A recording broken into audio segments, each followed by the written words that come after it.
सरकार मुफ्ती आजम हिंद ने इसीलिए तो कहा था ये दिल ये जिगर ये आंखें ये सर है जहां चाहो रखो कदम गौसे आजम। सरकार गौसे आजम के जमाने में एक अल्लाह के वली थे जिनका नाम था हजरत अब्दुल रहमान तफसूनी। बड़े पाए के वली थे, मुरीदों में बैठे थे और उन्होंने कहा ए लोगो अना बैनल औलिया कसा का कुर किए बैनत तुयू। ऐ मेरे मुरीदों, मेरे तमाम औलिया में वो रुतबा है जैसे कि सारस परिंदा का रुतबा तमाम परिंदों में बड़ा होता है। कहने का मतलब यह था कि मैं तमाम वलियों में सबसे ऊपर हूं। उसी मजलिस में सरकार गौसे पाक के एक मुरीद सैयद मोहम्मद कंबल ओढ़ के बैठे थे। जैसे ही सुना गुस्से में उठ गए, कंबल को फेंक दिया, कहा अब्दुल रहमान तू झूठ बोलता है। अरे इस वक्त अगर सबसे बड़ा किसी का रुतबा है तो बगदाद के दूल्हा सैयदना अब्दुल कादिर जिलानी का है, इससे बड़ा मर्तबा किसी का नहीं है। तो मुरीद ने देखा कि यार मेरे पीर की जो हो रही मारने के उठे तो सैयद अब्दुल रहमान तफसूनी ने कहा मत मारो, मैं निगाहे विलायत से देख रहा हूं कि इसके जिस्म के हर हर अंग से अनवारों मजलियात की बारिश हो रही है। जब गुस्सा ठंडा हुआ तो सैयद अब्दुल रहमान तफसूनी ने कहा कि अब तो गुस्सा ठीक हो गया, अब तो कब्र हो गई। कहा नहीं, जो लिबास एक बार जिस्म से हटा देता हूं मैं दोबारा नहीं पहनता। उसी मजलिस से अपने गांव 17 मील की दूरी पर एक गांव था देहबहिश, उसी मजलिस से आवाज लगाया अपनी बीवी फातिमा को, ए फातिमा जरा मेरा कुर्ता को लाओ।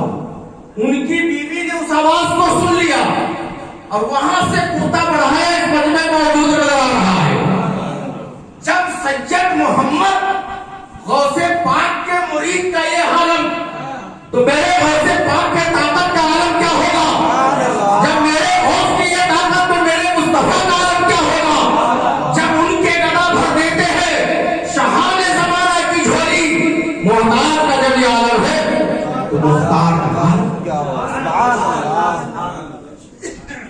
जब ये मंजर सैयद अब्दुल रहमान तफसूनी ने देखा, कहा भैया मैं तो तुम्हारे पीर को जानता ही नहीं। सैयद अब्दुल रहमान तफसूनी ने 2 मुरीद को तैयार किया, कहा चले जाओ बगदाद और उनसे पूछना कि आपको हम रोज जाते हैं खुदा की बारगाह में, आपको कभी देखा नहीं, आपको विलायत कब मिली? गौसे पाक बगदाद में समझ गए कि अब्दुल रहमान 2 आदमी को भेज रहा है। तो गौसे पाक ने अपने 2 मुरीद को तैयार किया, कहा जाओ रास्ते में 2 आदमी मिलेगा, उसको लेकर के अब्दुल रहमान के पास चले और उससे कहना सुन, अल्लाह की बारगाह में जाने के 3 रास्ते, एक है आम लोगों का जाना, एक है खास लोगों का जाना और एक है अखस्सुल अखास का जाना और एक दरवाजा है राजदारों का।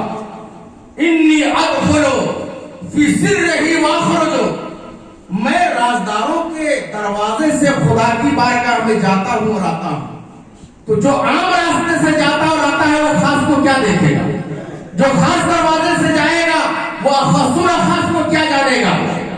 जाओ अब्दुल रहमान तफसूनी से कहना कि फला दिन विलायत का ताज जो तेरे सर पे सजाया गया वो अब्दुल कादिर के कहने की बुनियाद पर अल्लाह ताला ने तुम्हें विलायत दी।